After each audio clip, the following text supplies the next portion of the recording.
What's up, everyone? This is Dre with Bill 206, Brothers Uniting Leadership Development, with another episode of our Build Black Wealth podcast. And today we're joined with the lovely Sierra, who is one of our instructors of our Health is Wealth workshop for the community. She's done it twice this year already, and it's been amazing. And I'm going to let her tell us a little bit about herself and her background in the health industry.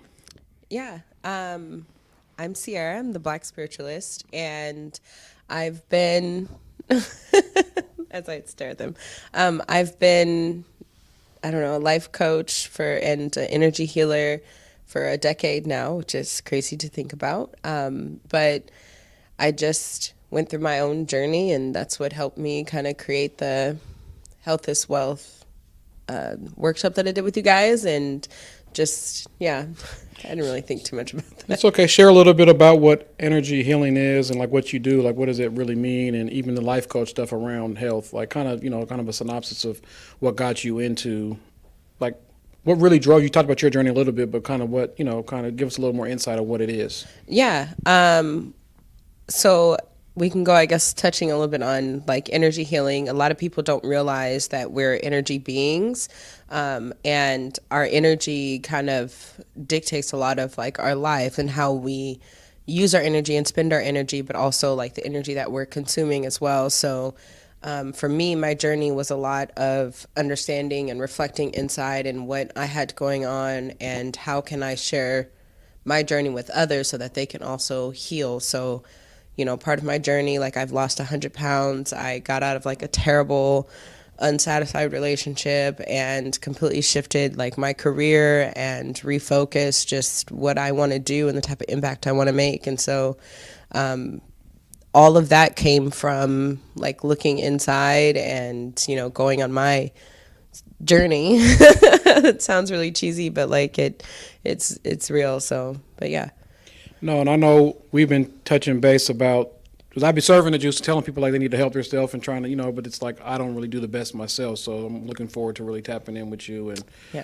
doing better of taking care of myself and relying on your expertise to help me with that. Yeah. It's definitely like a challenge to find balance in taking care of ourselves, but also like doing the things that we need to do to be like a sustained like person in this system of society and community. Like we give a lot to those things and forget about dealing with the energy of ourselves and our chakras and just all of that too. So I understand. Yeah. Right. So I appreciate it. I'm looking forward. Next question is what is your motivation in doing the work that you do? You shared a little bit about it, but then also like who or what, like why do you do it for? Like, like what's the overarching, like what's your why? My big why is that I see a lot of suffering in our community. I see a lot of people holding on to like ideas that maybe don't actually serve them because they just have a false understanding of like what spirituality is or a false understanding of what it means to like get your energy right. And it's so much like in our mind we have choices, and a lot of things come down to like how you perceive things and how you want to like take in situations. And so I see a lot of like the Black community, they'll just be like, I don't know about that, like, or I can't do that because that's just not how I was raised, or that's not my thought. But like the life you're born into is not the life you have to live. And a lot of people live these like residual cycles of trauma, residual cycles of like just the same issues that their parents dealt with without understanding the choices that we have in those things and overcoming like those like subconscious beliefs that were put in us by our parents and our teachers and the people who were our early like teachers.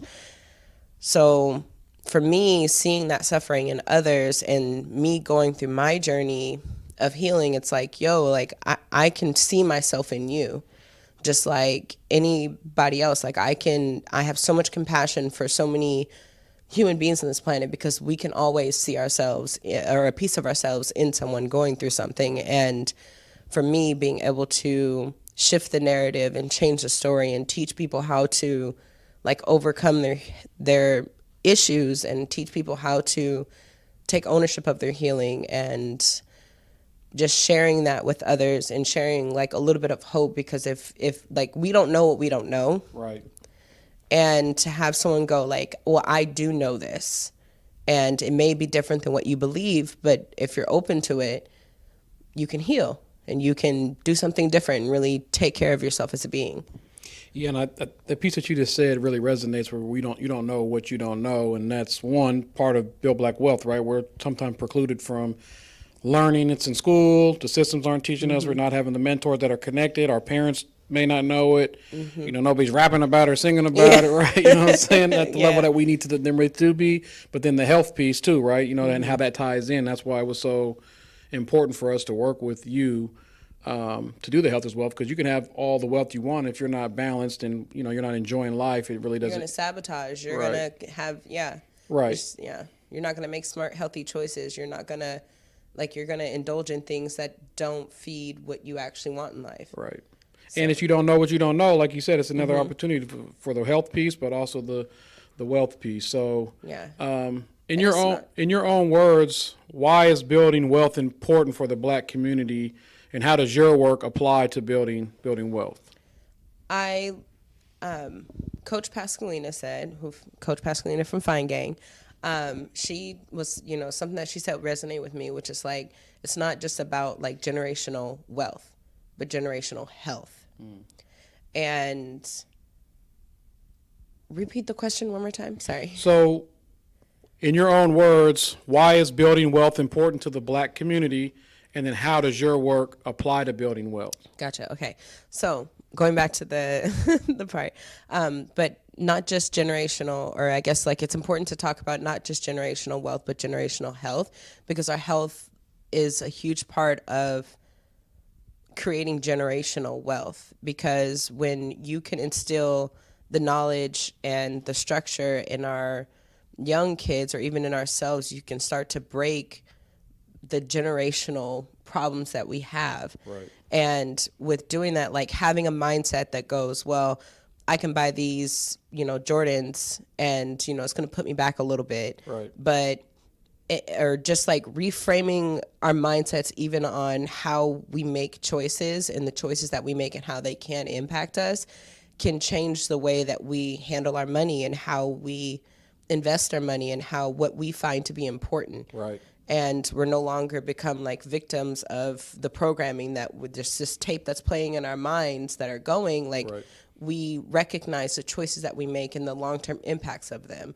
And so when we can choose to make good choices for even the small things like our health and what we're eating, and making ourselves a priority, and sleep and whatever, when you're making those small choices within your health, you're changing your energy, you're changing your vibrational frequency. Now you're on a frequency that getting money is really easily. Right. You're not in the mindset of struggle. You're not in the mindset of I don't have a choice. You're not in those mindsets. So it's just it's so important for the Black community to not only just focus on wealth, but when you focus on your health, your wealth kind of comes in alignment. Right.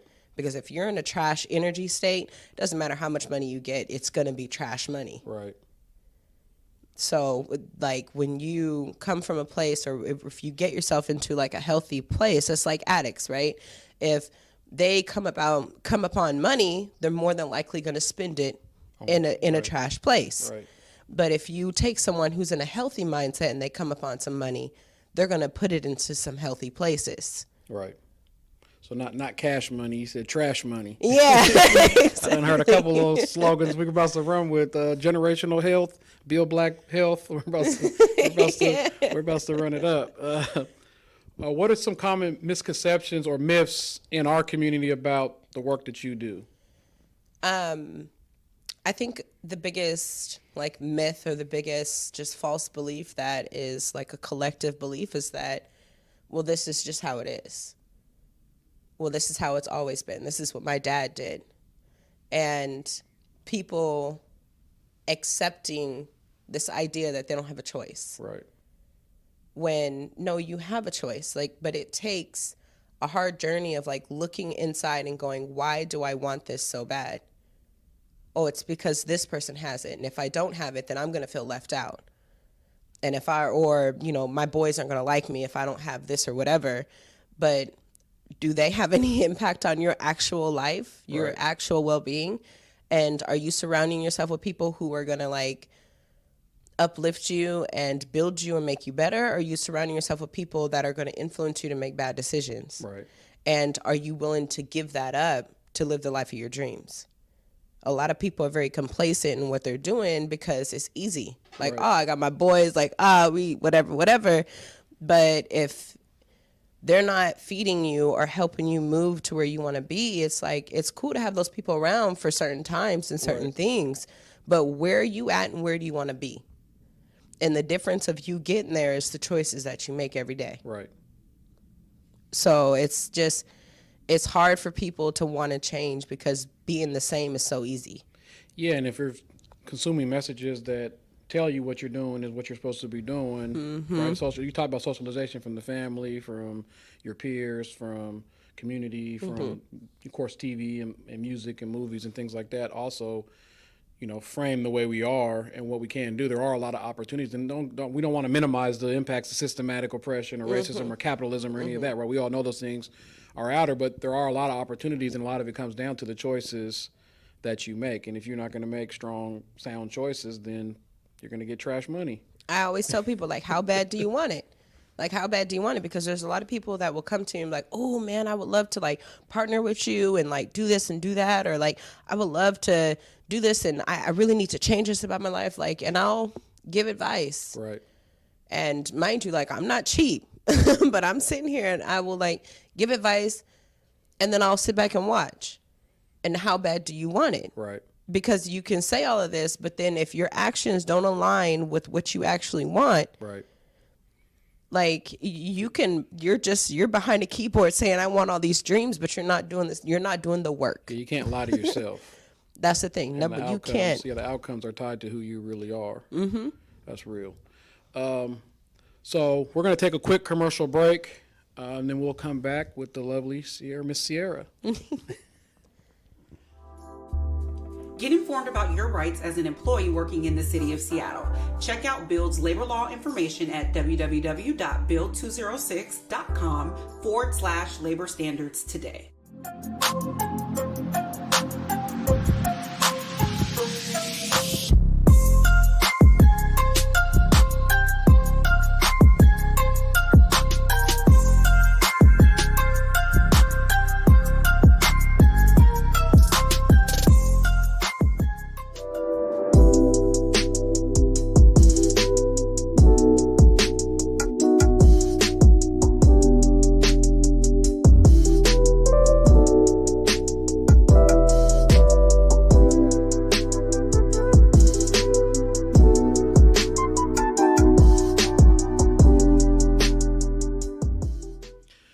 Welcome back to the Build Black Wealth podcast. We are here with Sierra from the Space Inside. So I want to give you an opportunity to share a little bit about the work that you're doing with Space Inside. Yeah. So Inside is a space made to redefine healthcare.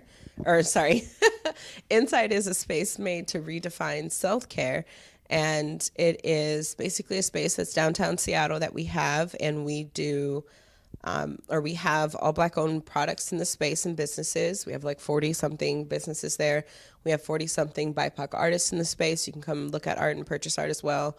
And we have a healing room there, and it's all just centered around like self-care. And we do a lot of events there as well. One of our most popular one is open mic night. So that's the second Saturday of every month that we do it, but it's just like self-expression.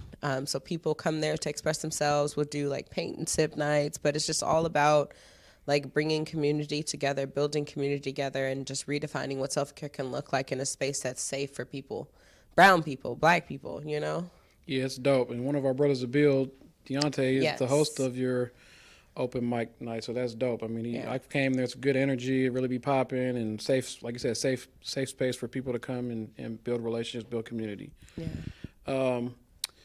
What is the most important lesson you've learned over your career? Like, if you think about tips and tricks or lessons towards success, right? Like, what are some of the most, or just in your journey, like, what are some of the most important lessons that you've learned? I think a couple of my most important lessons would be, number one is that there's always a choice. And generally that choice is how you frame things and how you see things.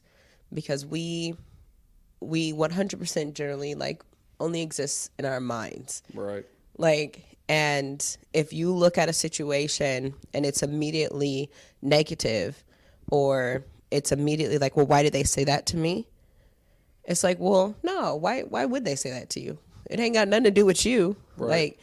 Like, just 100%, nothing that anyone else ever says has anything to do with you. Right. It's their view of the situation, their view of you. You don't control that. Right.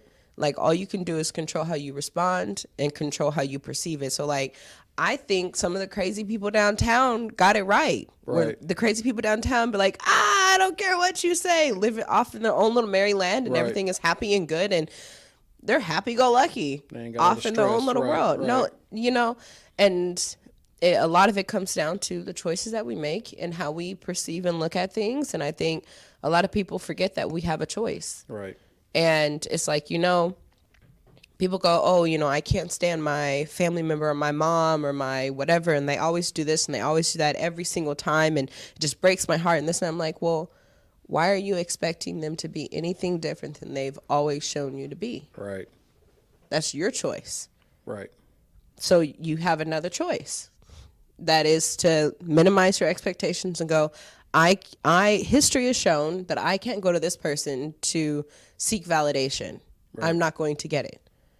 Because every time I go there, I get heartbroken. So how can I feel that in somewhere else? Right. But that takes self-reflection, because we always have choices.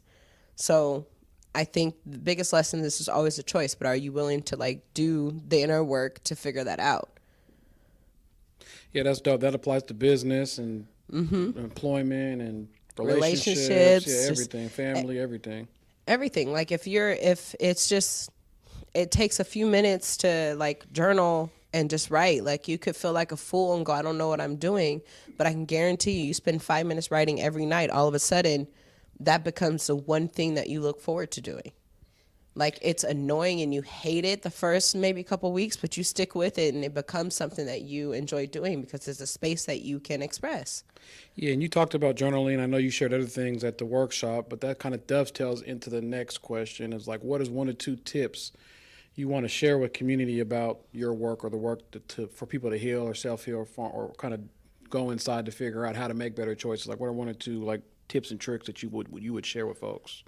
So there's a saying that I always say, which is, an excuse is a lie and a justification means you're wrong. So if an excuse is a lie and a justification means you're wrong, sit down and ask yourself, where are you lying and where are you wrong? Right. Like, what excuses are you making and what justifications are you making? And I'm not saying wake up tomorrow and change those things, but the one person you have to be honest with is yourself. Right. Because if you're lying to yourself, then you will never change. Right. But if you can be honest with yourself and go, I keep making a lot of lies and justifying this behavior and I'm seeing this as a pattern, do I want to change it? Right. You don't have to. Right. Like, some people are perfectly happy in being who they are and like don't ever expect anything other. But are you being honest about who you are? Right. Because when you can have the time to have the self-reflection, ask yourself, why am I feeling like this? Because understanding brings true clarity. And that's where change can happen as well. So if you are in a place where stuff is all messed up on the inside or whatever, start to listen, look at, reflect on what's going on and try to figure out, am I making justifications? Am I making excuses or whatever? And don't have judgment about it, because judging yourself doesn't solve anything. Right. But just being honest and holding space for yourself to feel and express in that, because like if you don't give yourself that, like you can never expect anyone else to either. Right.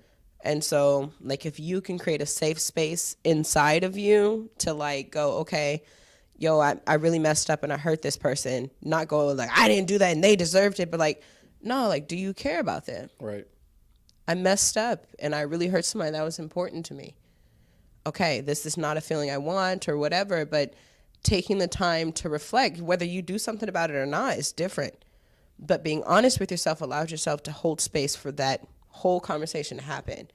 But when you can have that self-reflection, then you can decide if you want to change behaviors or just keep going with what you're doing. Yeah, so what I'm hearing is really you got to create a safe space with yourself and be real with yourself. You said you can't lie to yourself, and a lot of times maybe we are lying to ourselves or making excuses on why we're doing what we're doing or how we're responding to things. And what I'm hearing you say is like, if you can't learn to keep it real with yourself, like you're not going to be real really anywhere else. Yeah, and a lot of people will be like, yes, basically. Basically, that's what it boils down to for real. Yeah. So one more question before we wrap. I really want to ask you, what do you feel like the most important resources that are needed for the Black community, specifically around building wealth? I think some of the most important resources that are needed is just knowledge and where to go for that, and building community and sharing of resources and knowledge. I think we are in a society where everyone's in competition. Right. But there's so much out. This universe is infinite. Like, what makes you think, like, just because you made $1 million, there's one less million in the pot for people? Like, Right. that's just not, it's not it. It's monopoly anyways, right? It's not real. Yeah, exactly. Like, it's just, and so, like, just, there's one thing that people can never take from you, and that's knowledge. Right. And you can build community by sharing that knowledge. And, you know, if you're to wake up tomorrow and be broke, but you have no community, you probably won't want to be alive. Right. So really think about the time that you're spending and who you're spending it with, and the type of legacy that you're leaving, and the knowledge that you hold in your heart, and the knowledge you're sharing with others, and the knowledge you're consuming.